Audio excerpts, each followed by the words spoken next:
When my team lead said, "Attendance isn't required, but you should treat it like it is," I felt my stomach drop, because everyone knew what that really meant. Show up, smile, drink, prove you're loyal, on your own time. And the irony?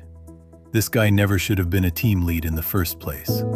Less than a year at the company, no leadership experience, no real qualifications. He didn't move up because he was good at the job. He moved up because he was great at nodding along, taking credit when things went right, and somehow never being around when things went wrong. The kind of person who climbs not by doing the work, but by saying yes faster and lower than everyone else. I watched 30 grown adults quietly panic over a bar invite, parents doing babysitter math, people with long commutes staring at the clock, everyone asking the same question without saying it out loud. If I don't go, am I next?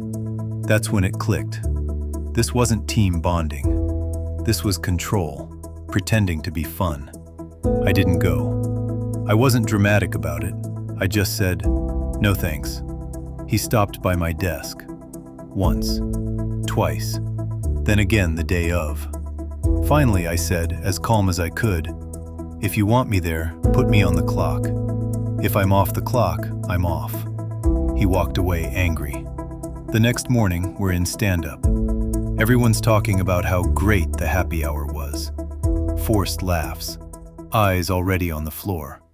Then he looks straight at me, calls me antisocial, says management notices who isn't a team player, says I shouldn't skip required events. My face burned.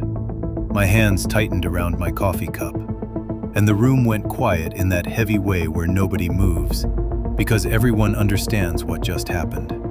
This wasn't about me. It was a warning shot. Back at my desk, my heart was still racing, but my head was clear. I wasn't just angry for myself. I was angry for the parents scrambling for sitters, for people whose free time was being squeezed by fear. If you have to force people to like you, you've already failed. Real bonding isn't complicated.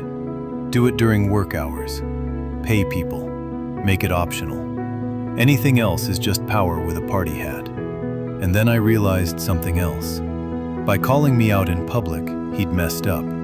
He handed me the axe. All he did was line up the chopping block in front of everyone. I just had to follow the rules he ignored.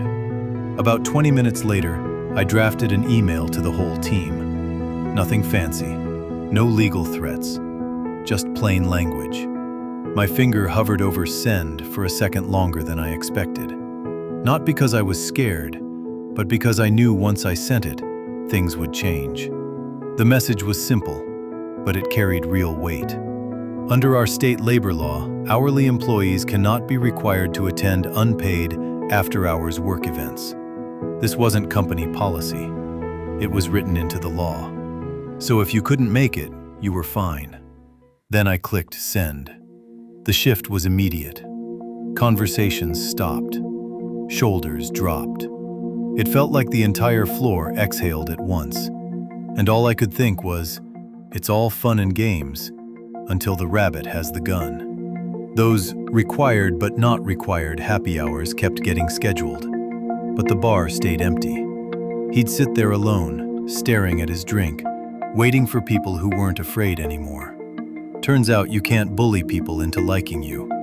You can only teach them how to avoid you. I pushed back before, too, when they tried to take our time in other ways, unpaid. And yeah, it cost me opportunities, but I don't regret it, because I learned something that stuck. Your time is your life, and anyone who tries to steal it with guilt or pressure isn't building a team. They're building a cage. So if your boss ever says, "It's optional, but we're watching," remember this. Off the clock means off the clock. And sometimes the quietest line you draw is the one people respect the most.